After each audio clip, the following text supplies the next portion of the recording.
Hello once again and welcome to another Roll20 tutorial.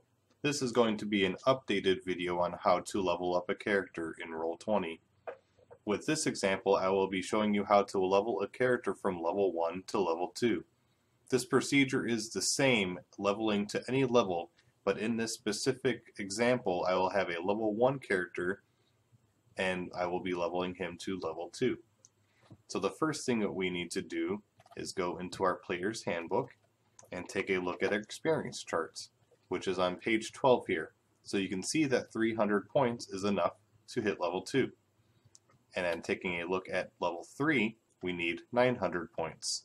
So let's flip back to our character sheet here and then change your experience for next level to 900. And then it just shows here that we now have 300 current experience out of 900. And then once we hit 900, you will level up to level 3. So the next thing that we'll do is go into our class tab. This is nice and easy, and we will be leveling up your wizard class, or whatever it may be. So we'll go ahead and take this up to 2. If you want to multi-class, that is something that I will let you take care of on your own. I will be doing a video in the future explaining the process of multi-classing, but for all purposes of this video, I'm going to keep it simple and just level up our wizard class. So back to our core stats here, we show that we have our level experience. We have our class bumped up to level 2. So the next thing we'll need to take care of is our hit die. So this is pretty simple. All you have to do is roll the hit die associated with the class that you just leveled up. So in this case we leveled up our wizard. So we go ahead and roll our hit die.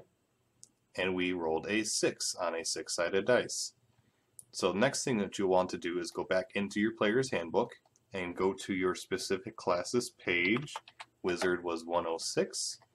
And scroll down to this part right here, hit points at higher levels. It shows that you roll your 1d6 or 4, and then all classes as plus your constitution modifier per wizard level after first. So what this means is you have to at least have a 4. So if we rolled a 3 on here, we would just take a 4. So coming back to here, we have our 6 plus our Constitution modifier, which is a 1, which is a total of 7. So we go from 7 hit points to 14. 7 and 7 is 14. And you do the same with your current. So let's say you were just out of battle and you had 3 health left out of 7. Here's how you would handle this. You would just simply add the 7 to both sides. So 7 and 7 is 14, 3 and 7 is 10. And that would be your hit points. Moving on, we will take a look at a website I found, which is a better, nice, easier way to navigate the player's handbook. So if we scroll down to your specific class, which here is the link to the website. I will post this in a comment section below. So we will go to our wizard class and we can scroll down. We could see here that at level 1 we had spellcasting and arcane recovery, and at level 2 here we can see that we gained arcane tradition as a feature. So we'll have to go into our explanation of our wizard chart, which is just a little bit more down on this page. But also take a look on here. At level 1 we had 3 cantrips. At level 2 we remain at 3 cantrips. But at level 1 we had 2 first level spell slots. And at level 3 we have 3 first level spell slots. Now we will have to take a look at how many spells we can know at level 2. So if we scroll down, preparing and casting spells, you prepare the list of wizard spells that are available to you to cast.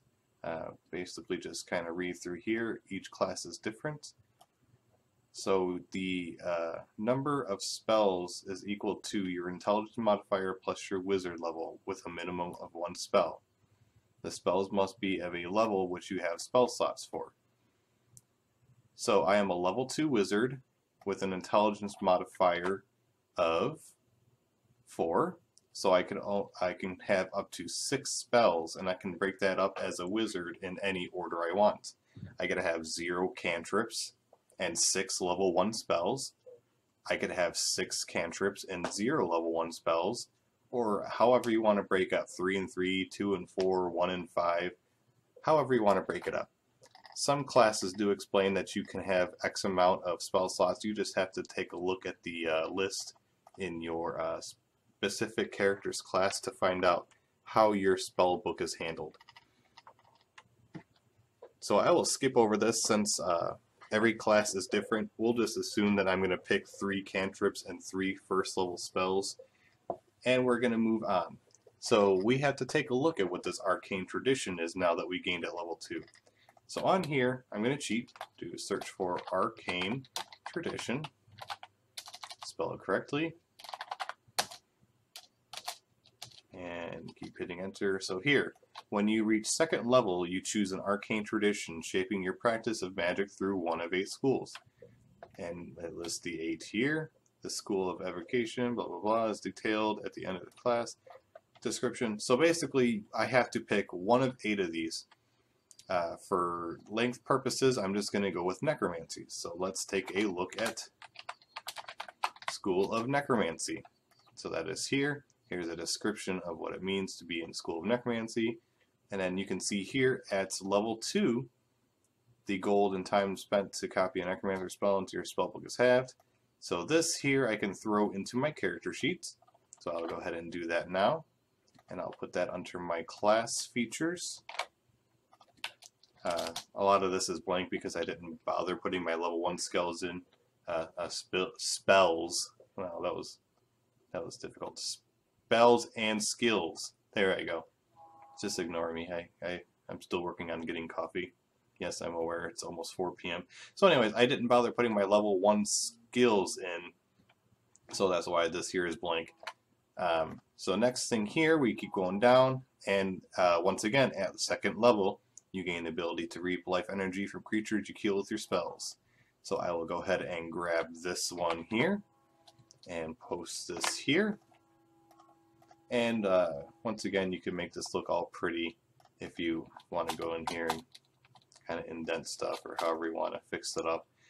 Like I said, you can put these on your class tab. You can throw all this in your bio and info. However you prefer it, these are your characters. I'm not going to be going into your character sheets every time it's your turn to take a look at your skills and spells. There, I did it. Every time it's your turn. So it's up to you to remember all this stuff. So wherever you feel more comfortable putting this stuff, or however you feel like putting this stuff in here, like if you can read it better when your thing looks like this, or when it looks like this, however you feel is best for you. So moving on, this skill we get here at level 6. So we don't do anything more on here, and for now your character should be completed. The last things that you should do here is make sure you switch your level 1 spell slots to 3. So I can go in here, and I forgot to put this in here. So I had this at level 1. At level 2 I have 3 total. So make sure you take a look at this for your class specific. And also if you have any more spells that can be prepared, make sure you add those into your spell book. That is all for this tutorial. Once again, if you have any questions anytime, let me know. I'll be more than happy to hop on real quick and answer any questions. Or for any extensive questions, I will be more than happy to meet up with you on Roll20 itself and go over some leveling up with your character. So let me know.